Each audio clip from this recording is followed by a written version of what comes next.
Assalamualaikum warahmatullahi wabarakatuh. Saya Putri Safira Dalimunte dari STKIP Al-Maksum semester 2 dari Prodi IPA. Di sini saya akan menyimpulkan tentang dosa-dosa yang dianggap biasa.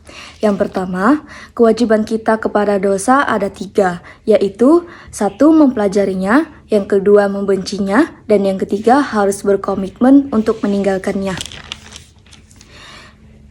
Dan contoh dosa yang dianggap biasa. Yang pertama musik, yang kedua pacaran, yang ketiga meninggalkan sholat, yang keempat riba, yang kelima gibah, yang keenam riya, yang ketujuh hutang yang tidak dibayar, yang 8 syirik, yang 9 banyak melakukan gerakan sia-sia dalam sholat, yang ke-10 memberi atau menerima suap, dan yang ke-11 zina.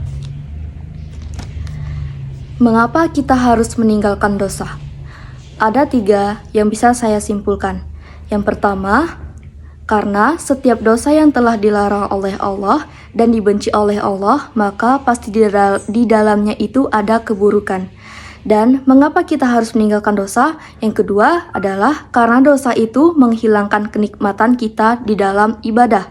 Dan kenapa kita kemudian harus meninggalkan dosa? Dan dosa itu harga mati. Iman Ibnu Hair mengatakan, karena meninggalkan dosa itu menjadi sebab dikabulkannya doa kita. Karena kalau kemudian kita tidak meninggalkan dosa, kita minta apapun kepada Allah, maka Allah tidak ada hajat untuk mengabulkan permintaan kita. Karena dosa itu menghalangi doa sebagaimana kabut ketika menghalangi sinar mentari. Makanya orang kalau sudah meninggalkan dosa, yang pertama kali Allah berikan setelah kenikmatan ibadah, Allah kabulkan permintaannya, kebaikan akhirat dan dunianya. Hadis riwayat Bukhari Muslim. Kalau doa kita ingin dikabulkan oleh Allah adalah simple, yaitu tinggalkan dosa. Karena dosa itu yang menghalangi Allah enggan untuk mengabulkan orang-orang ketika meminta kepadanya kalau dia tidak meninggalkan dosa. Makanya kebaikan kita itu bukan diukur dengan apa yang kita kerjakan dalam sunnah, tetapi kebaikan hidup kita, bagaimana kita mampu berkomitmen meninggalkan dosa dan kemaksiatan pada kehidupan kita. Kalau ingin puas dalam kehidupan hati dan jiwa kita, maka gantungkanlah seluruh persoalan dan permasalahan hidup kita kepada Allah. Dan itulah pentingnya tauhid dalam kehidupan kita. Ketika kita mengisahkan Allah dalam tempat gantungan dan mengisahkan Allah dalam tempat curhatan.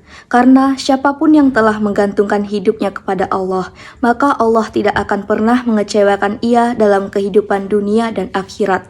Semoga kita selalu bergantung dengannya dan kita selalu merasa beruntung dalam ibadah kepadanya. Dan semoga Allah menjaga kita dan memberikan istiqomah kepada kita. Dan kita harapkan bahwasannya kita peroleh bukan hanya iman yang kita nikmati hari ini, tapi kita berdoa semoga iman kita peroleh menjadi iman yang terindah ketika menutup mata. Kepada Allah kita bersyukur dan kepadanya kita menggantungkan segala urusan kehidupan kita. Insya Allah. Saya Putri Safira Dalimunte, lebih dan kurang saya mohon maaf. Jika ada salah kata yang disengaja maupun tidak sengaja, saya mohon ampun. Wabillahi taufiq wal hidayah. Wassalamualaikum warahmatullahi wabarakatuh.